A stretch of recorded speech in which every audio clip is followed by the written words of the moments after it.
viewers, welcome to my channel Maths Edu Assam. আজি আমি ম্যাথছৰ এটা প্ৰশ্ন আলোচনা কৰিব ওলাইছো যেটো প্ৰশ্ন প্ৰায় পৰীক্ষাবোৰতে আমি দেখিবলৈ পাওঁ প্ৰশ্নটো হৈছে a number was increased by 40% and thereafter decreased by 40%. The net change in the number in percentage is what? তো আমাৰ ইয়াতে চাব যে ইনক্ৰিজড 40% আৰু ডিক্ৰিজও 40%। ইয়াতে পাৰ্সেন্টেজ দুটা আমি যদি চাও দুটা পাৰ্সেন্টেজ একে সমান সেম তো তেতিয়া সাধাৰণতে কি ভুল কৰি থৈ আহে ইয়াতে নো চেঞ্জ এনসাৰটো মাৰি থৈ আহে যেটো আমাৰ এনসাৰ নহয় নো চেঞ্জ আমাৰ কেতিয়াও নহয় ইয়াতে এটা কথা মনত ৰাখিব এটো সদায় এনেকুৱা এনসাৰবোৰত সদায় ডিক্ৰিজত থাকিব এতিয়া আমাৰ ডিক্ৰিজত দুটা এনসাৰ আছে এটা হৈছে 16% এটা হৈছে 32% এটা কোনটো হ'ব আমি উলিয়াই চাও চাও ইয়াতে আমাৰ এটা ট্ৰেডিশনাল মেথড আৰু এটা শৰ্ট ট্ৰিক্স এটা আছে তো প্ৰথমে আমি ট্ৰেডিশনাল মেথডত কৰো তো ট্ৰেডিশনাল মেথডটো যেহেতু আমাক ইয়াত পাৰ্সেন্টেজত ধৰিছে আমাৰ এনসাৰটো কিহত আহিব লাগিব পাৰ্সেন্টেজত তো আমি নাম্বাৰটো আমি ইয়াতে যেহেতু পাৰ্সেন্টেজটো পাৰ 100 তো আউট অফ 100 হয় তো আমি নাম্বাৰটো আমি কি ধৰি ললো ইয়াতে 100 ধৰি ললো ঠিক আছে আমাৰ নাম্বাৰটো 100 ধৰি ললো তো এতিয়া আমাৰ কি কৈছে 40% ইনক্রিজ তো ইনক্রিজ হলে কি হ'ব প্লাস হ'ব তো প্লাস 40% so 40/100 into কিমান 40% কোন পালো বলিব আমাৰ এই 100 পালো বলিব তো কি হ'ব ইয়াতে 100 তো ইয়াতে আমাৰ এনসাৰ হ'ব 100 প্লাস ইয়াতে 40 থাকি যাব ইয়াতে 100 100 কাটি দিলে কিমান থাকি যাব ইয়াতে 40 থাকি যাব তো নাম্বাৰটো হৈ যাব আমাৰ 140 ঠিক আছে তো এতিয়া আমাৰ নতুন নাম্বাৰটো হৈ গল 140 তো 140 ৰ পৰা এতিয়া কি কৈছে thereafter decreased by 40% তো ডিক্ৰিজ তো আমি কি কৰিব লাগিব ইয়াতে -40% কৰিব লাগিব 40% 40/100 অফ কিমান আমাৰ 140 ৰ পৰা মাইনাস 140 ৰ পৰা আমাৰ পার্সেন্টেজটো ল'ব লাগিব তো এটা কি হ'ব 0 0 কাটি দিলো 0 0 কাটি দিলো তেতিয়া ইয়াত থাকিলে 140 তো ইয়াতে 14 থাকিলে ইয়াতে 4 থাকিলে তো 14 into 4 হ'ব আমাৰ 56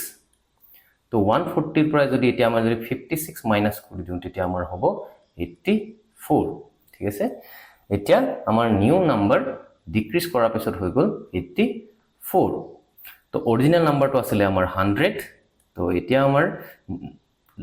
শেষৰ নাম্বাৰ নিউ নাম্বাৰ হৈছে 84 তো কিমান চেঞ্জ আহিছে তো আমাৰ আহিছে 16 তো আমাক যেহেতু ইয়াতে পাৰ্সেন্টেজৰ এনসাৰটো খুদিছে তো আমি ইয়াতে 16 লিখি থলে নহব তো 16% মানে 16 পার্সেন্টেজ উলিয়াব তো 16 এটো আউট অফ 100 ৰ পৰা ল'ব লাগিব তো আউট অফ 100 মানে আমাৰ অৰিজিনাল নাম্বাৰটো কিমান আছিল 100 তো 100 ৰ পৰা যদি 16 লওঁ এটো কিমান পার্সেন্টেজ হ'ব তো যেহেতু আমাক পার্সেন্টেজ উলিয়াব দিছে তো আমি কি কৰি দিম ইনটু 100 কৰি দিম তো ইয়াতে কি হৈ যাব 0 0 এটা কাটি যাব তো থাকি যাব ইয়াতে 16% তো ইয়াতে চাব আমাৰ অৰিজিনাল নাম্বাৰটো আছিল আমাৰ 100 তো নিউ নাম্বাৰ হৈ গল 84 সো লেস হল তো লেস হোৱা মানে আমাৰ ডিক্ৰিজ হৈছে তো কিমান পাৰ্সেন্ট ডিক্ৰিজ হ'ব তো ইয়াতে আমাৰ হ'ব 16% ডিক্ৰিজ ঠিক আছে আমি ট্ৰেডিশনাল মেথড সহায়ত আমি এনসাৰটো পালো তো এতিয়া আমি শৰ্ট ট্ৰিক্স ইউজ কৰিম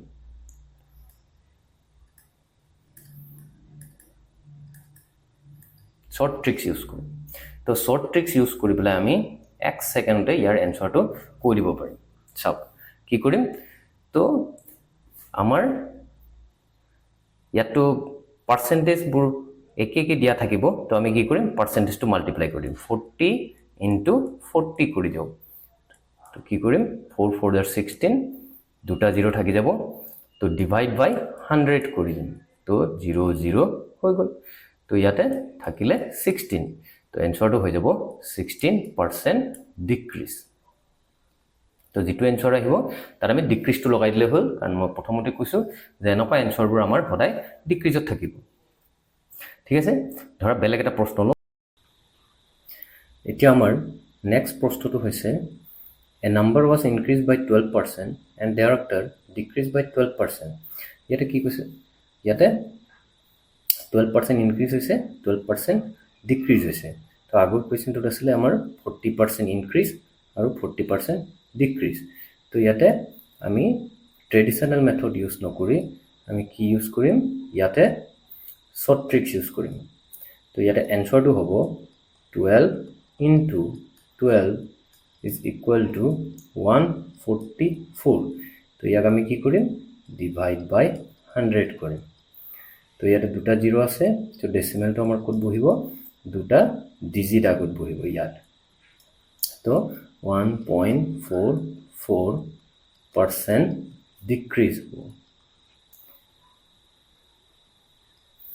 তো আমাৰ কাৰেক্ট আনসাৰ হ'ব ইয়াতে 1.44% ডিক্ৰিজ ইয়াৰ নেক্সট এটা প্ৰশ্ন